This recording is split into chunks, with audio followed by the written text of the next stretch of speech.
essa é a câmera mais barata hoje da Sony, a ZV-E10. E isso é o que ela pode fazer.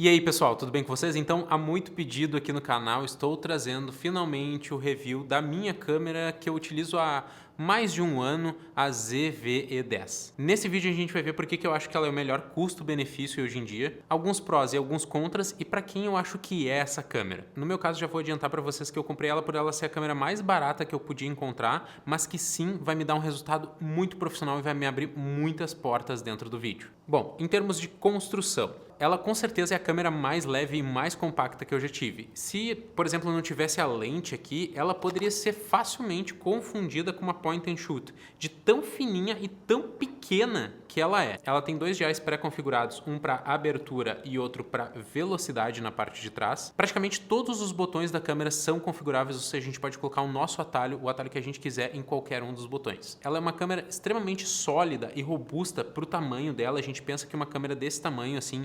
e nessa faixa de preço vai ter uma construção que deixa a desejar. Eu não acho, eu acho que ela fica bem sólida enquanto construção de corpo.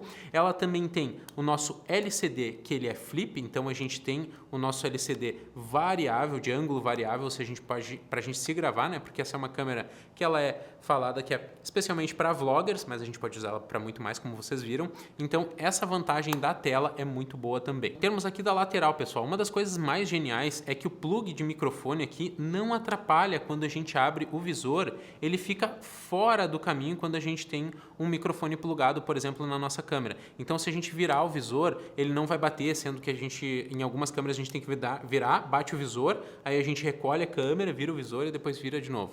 Nessa câmera eles pensaram nisso para a porta do microfone mesmo, ela sendo bem compacta e tendo pouco espaço para manejar aqui.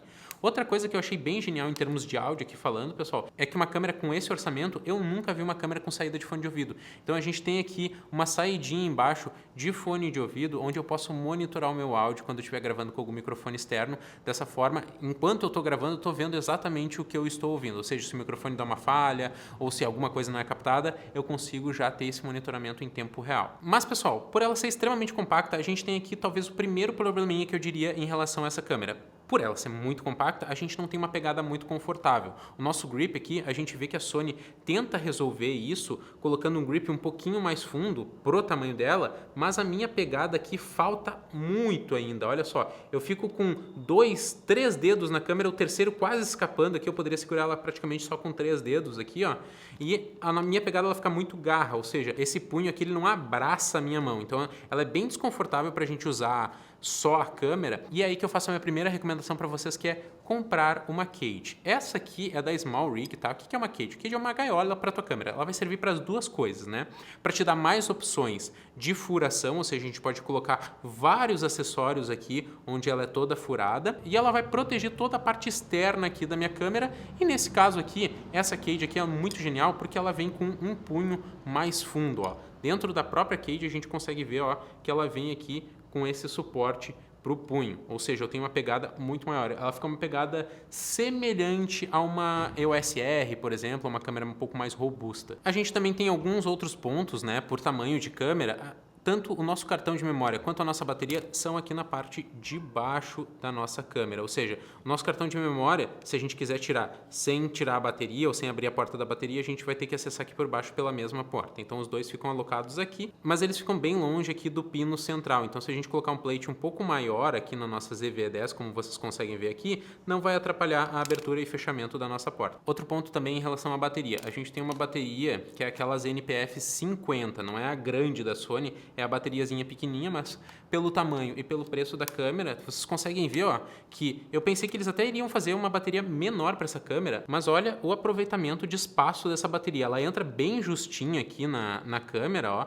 É praticamente bem aproveitado esse espaço para eles usarem a mesma bateria. Então, apesar de ser a bateria pequena, não durar tanto assim, é um ótimo aproveitamento de espaço dentro da câmera que tu tem. Outra coisa também que talvez seja a coisa que mais me incomode na câmera e talvez seja a coisa que mais vai incomodar alguns em relação à ZV-E10 é que, como vocês conseguem ver, ela não tem, e tem várias câmeras que têm saído sem isso, né, que é o viewfinder eletrônico. A gente não tem esse viewfinder eletrônico e algumas câmeras da Canon a gente consegue, por exemplo, a M6, né, a gente consegue colocar ele na sapata da câmera, né, tem um eletrônico que a gente encaixa na sapata.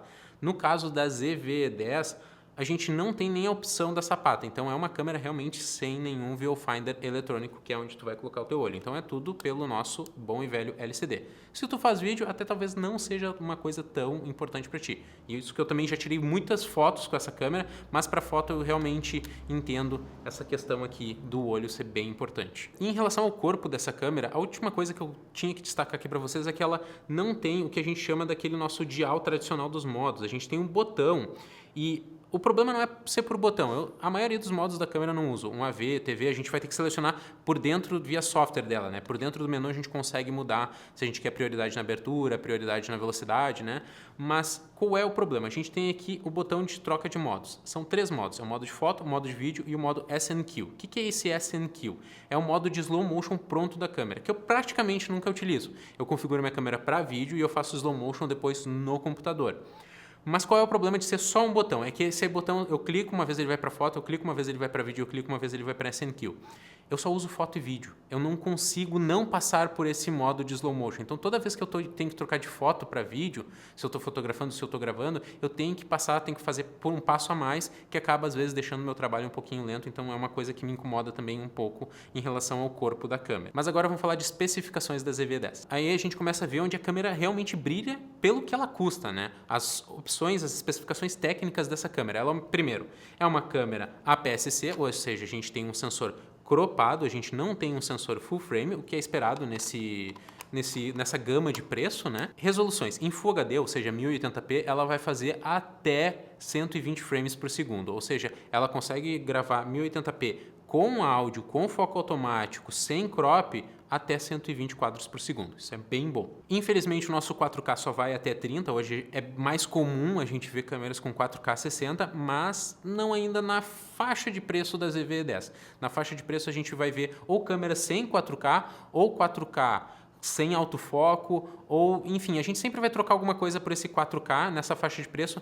No caso da ZV, a gente não troca praticamente nada. Eu acho que tem um pequeno crop ali em 4K, que é 1.062 ou 1.1, ou seja, é praticamente inexistente esse crop ali na imagem, e ela funciona foco automático e é 4K a 30, ou seja, não é 4K 60, a gente não consegue fazer slow motion, e vocês conseguem ver que eu tô me gravando com uma ZV-10, inclusive, aqui, ó, e vocês conseguem ver a qualidade do 4K com uma 16mm da Sigma 1.4. Essa é a qualidade de uma ZV-10, caso vocês estejam se perguntando. Uma das grandes magias da Sony, que ela sempre oferece nas câmeras de mais baixo nível, que eu acho muito legal já oferecer, é o log, né? É o S-Log. A gente tem todas as gamas de log aqui, com exceção de algumas da A7S III, que são coisas mais avançadas para câmeras 10 bits, né? Então a gente tem todos os logs, S-Log 1, 2, 3, a gente tem HLG, eu uso HLG3 bastante, a gente tem, enfim, a gente tem toda a gama ali da linha da A6400, a 6600, todas essas câmeras a gente encontra esses logs todos aqui também. O que eu acho bem prático dessa câmera e eu faço também nas especificações dá pra gente filmar e fotografar junto. Como assim? A gente coloca no modo de foto da câmera, mas vocês conseguem ver que além do botão do disparador aqui na frente, a gente tem um botão de REC. Então quando eu tô fotografando, eu posso fotografar e daí eu clico aqui, ele vai pro modo de vídeo rapidamente e eu para a minha gravação, ou seja, eu posso pré-configurar 4K ou mesmo até 1080p 120, por exemplo, se eu quiser fazer um slow motion desse take dessa foto. E aqui tem uma das coisas mais geniais, que o sistema de autofoco dessa câmera tá parelho com as novas câmeras da Sony, ou seja, o foco é perfeito. Se tu usa lentes nativas, eu acabei nem colocando nenhuma lente nativa da Sony nessa câmera. Eu tenho duas Sigmas, aqui eu tô com uma 56mm 1.4 e a que vocês estão vendo me gravando aqui é uma 16. Vocês conseguem ver o foco dessa câmera, ó, e a gente está fazendo todo esse vídeo tá no foco automático, tá para traquear o meu olho, aqui eu tô vendo aqui no LCD aqui do lado, e vocês conseguem ver que o foco é muito confiável. Basicamente, perder foco com essa câmera não é um problema que tu vai enfrentar. A performance de ISO, como de câmeras da Sony, de se esperar, é muito bom. Uma câmera crop eu não colocaria, por exemplo, uma Canon acima de 3200. Eu não colocaria relativo, né? Para salvar uma cena, óbvio que a gente vai a ISOs mais altos. Mas a partir de 3200, numa câmera com sensor APC, a gente começa a deteriorar muito a nossa imagem.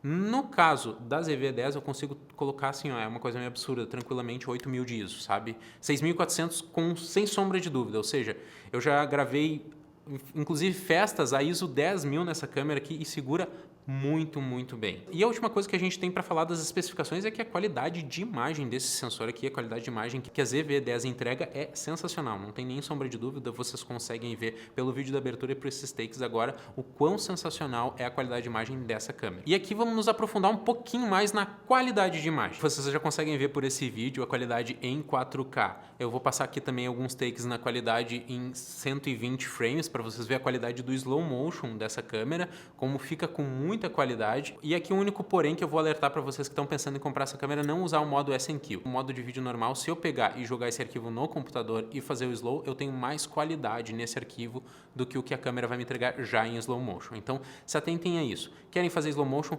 Gravem no modo de vídeo, coloquem em 1080, 120 frames e depois faz o slow no computador, que vocês vão ter a melhor qualidade de imagem para um slow motion nessa câmera. Agora vamos falar um pouquinho da latitude, né, do dynamic range nessa câmera e dos logs. Como eu já falei para vocês, a gente tem todos os formatos de log nessa câmera, de câmeras de 8 bits da Sony, né? Ou seja, a gente tem o S-Log2, o S-Log3, o HLG, a gente tem o Cine, Cine 1, Cine 2, Cine 3, Cine 4. Então a gente tem todos esses perfis mais conhecidos de log da Sony dentro dessa câmera. O melhor Dynamic Range que tu vai tirar dessa câmera de longe é o S-Log2 ou o HLG3. Há controvérsias, tá? O S-Log2 realmente tem mais Dynamic Range, a gente chegou, acho que se não me engano, a 13 ou 14 stops nessa câmera, e o HLG vai nos dar menos latitude para a gente gravar em log. Porém, o HLG3, a gente consegue manter uma fidelidade de cores melhor. O que acontece, tá? Como essa câmera é 8 bits, ou seja, ela não tem tanta gama de cores assim como uma câmera 10 bits, câmeras mais novas, quando a gente tem uma paleta menor de cores e a gente vai fazer essa captação sem saturação, sem contraste,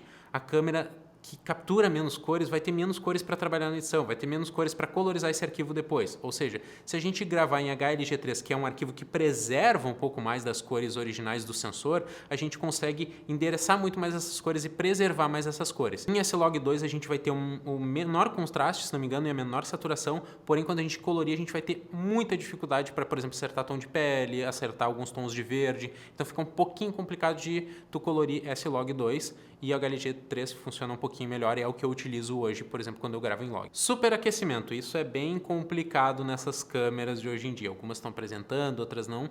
Eu posso falar aqui da minha experiência pessoal com a ZV. Todos os reviews que eu vi até hoje da ZV-10, eu vi que ela não superaquece. Em alguns cenários, sim. O que acontece, tá? Via de regra, pessoal, vocês não precisam se preocupar muito com o superaquecimento dessa câmera. Realmente é difícil fazer ela superaquecer. Um ambiente que nem a gente está aqui no estúdio, vocês provavelmente nunca vão superaquecer a câmera de vocês.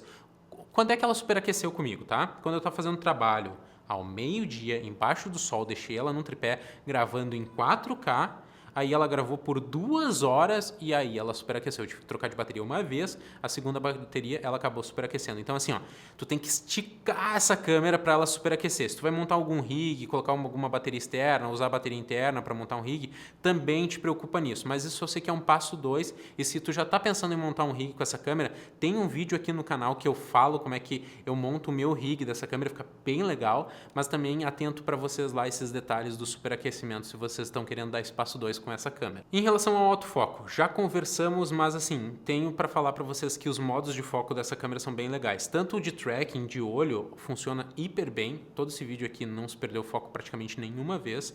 A gente tem um foco hiper rápido, principalmente se a gente vai colocar modo pontual, se não é para rastrear o objeto, ele é mais rápido ainda.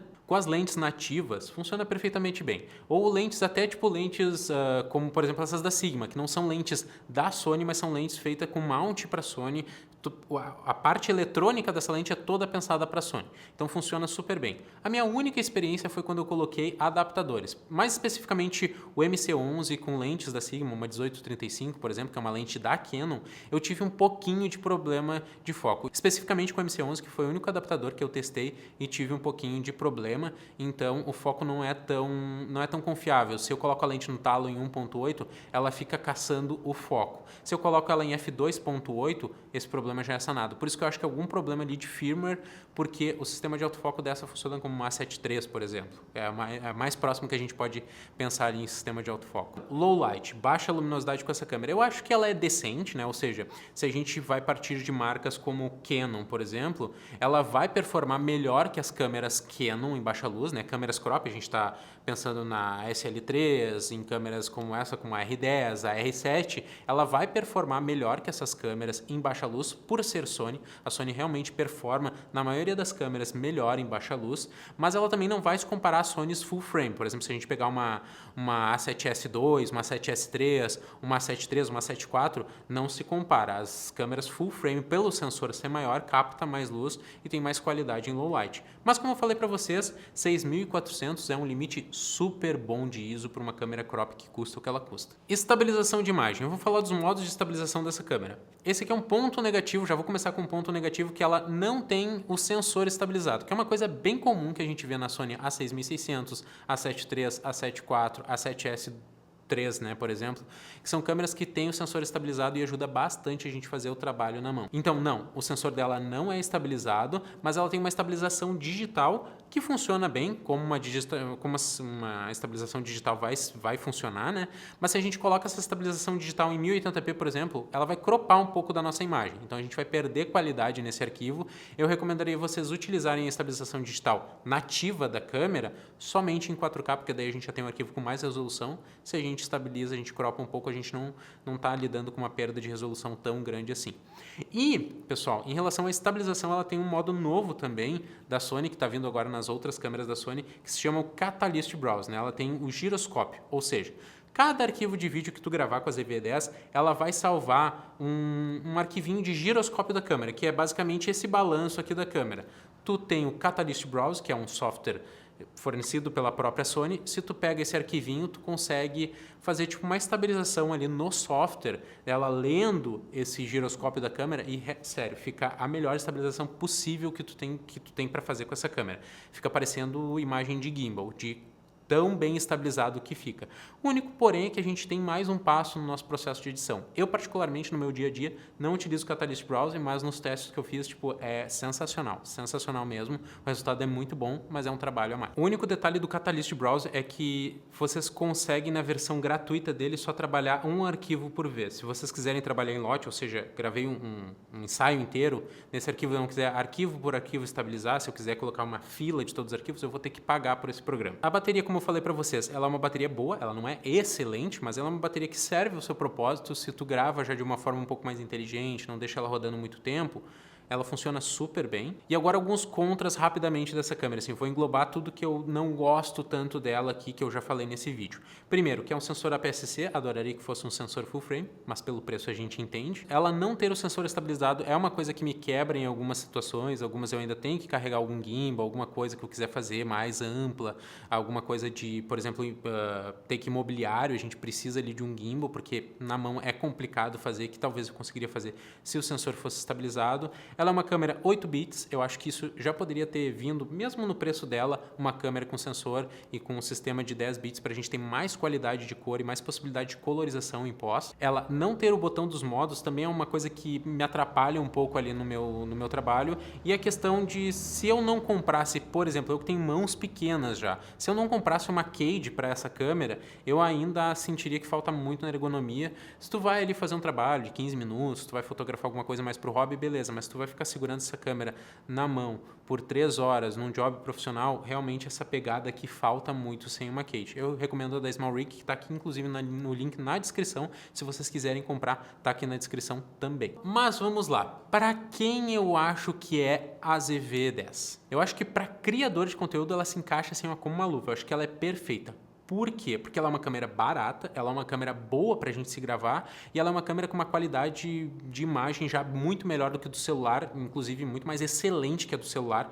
Então, sim, eu acho que ela é uma câmera ótima para criadores de conteúdo, por exemplo. Para ti, se tu está iniciando no vídeo, ela é a câmera que eu diria que é a câmera mais perfeita de todas, porque ela é uma câmera que ela é barata, ela vai te fornecer muitas coisas profissionais, ou seja, ela mesmo sendo uma câmera barata, vai te abrir muito mais leque para tu ampliar muito mais. Por exemplo, assim, eu comecei, vamos supor, com uma SL2 na minha época.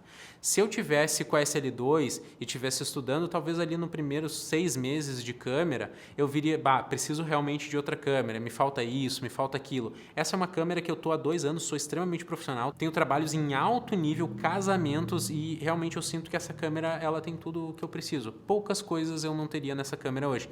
E isso que eu já tenho mais de 8 anos de estrada como videomaker. E a Sony também tem uma maravilha, né, para quem está começando, que ela tem opções de lentes muito baratas. Na AliExpress tu vai achar muitas lentes baratas para esse mount da Sony, então ela é todo um projeto barato, ou seja, a câmera com a lente kit é barato, mas se tu quiser colocar uma lente um pouco mais clara, tu consegue gastar e investir um pouco mais. Não precisa investir 6, 7 mil reais numa lente, porque as lentes não são tão caras. A gente tem projetos ótimos para ela. E eu acho que se tu tá já iniciante, mas tu quer ir ao avançado, tu quer te profissionalizar, tu quer começar no mundo do vídeo, eu acho que enfim, eu acho que daí sim essa é a câmera ideal para ti. Eu não recomendaria outra hoje. Por quê? Porque, como eu falei, essa câmera tem coisas que tornam ela muito profissionais. Por exemplo, ter o arquivo em log. A gente poder trabalhar em log numa câmera muito barata como ela, tipo, é uma das coisas mais incríveis que a gente tem, que a gente consegue aumentar em muito o nível dos nossos vídeos. Ela tem um bom slow motion, um excelente slow motion. Então, assim, ó, eu realmente acho que essa câmera é para quem quer realmente se profissionalizar. Se tu é robista, tu já tem uma câmera muito boa. Tu pode pegar porque ela é o mesmo preço de uma SL3, então, assim,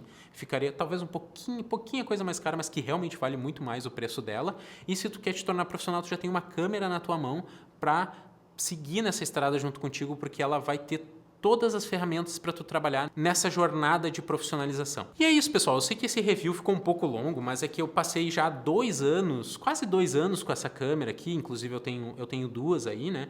E realmente é uma das câmeras que mais me surpreenderam nos últimos tempos. Assim, eu acho uma câmera extremamente boa, extremamente custo-benefício, o melhor custo-benefício. Eu sempre falo muito bem dessa câmera. É uma câmera que não tinha muita informação no Brasil e hoje ela se popularizou bastante aqui. Então, assim, é realmente a minha opção para vocês. E é isso, pessoal. Agora eu tenho que tirar um minutinho aqui do meu tempo para fazer um jabazinho para vocês. Porque tudo que vocês viram nesse vídeo, os takes, a qualidade de imagem, esse cenário aqui que eu estou fazendo, o vídeo inicial, são coisas que... Tudo bem, a ZV-E10 é uma câmera incrível, maravilhosa, mas não é só a câmera que vai nos entregar isso. É realmente como a gente grava, a qualidade que a gente grava, o que a gente faz com a câmera. E para isso, eu convido vocês a ingressarem no nosso Videoflix, que é o nosso curso de vídeo, que eu vou pegar vocês pela mão, pegar vocês com a câmera de vocês, se vocês não têm câmera, com o celular de vocês, e a gente vai trilhar essa jornada até a gente virar videomakers profissionais. E pessoal, o curso está muito legal, com acesso vitalício, uma oferta incrível. Se tu quiser saber um pouco mais do curso, como a gente vai fazer isso através da prática, movimento de câmera, enquadramento, edição, são mais de 140 aulas e mais de 25 horas de conteúdo, tudo por um preço incrível. Então clica aqui na descrição que é o primeiro link para tu conhecer o nosso curso. Então é isso aí, meus queridos. Espero que vocês tenham gostado desse review. Eu sei que é um review que eu demorei um pouquinho para fazer, mas eu queria trazer com muito carinho para vocês. Se vocês gostaram desse vídeo, não se esqueçam de deixar um like, se inscrever aqui no canal e a gente se vê na próxima. Um abraço para vocês. Falou!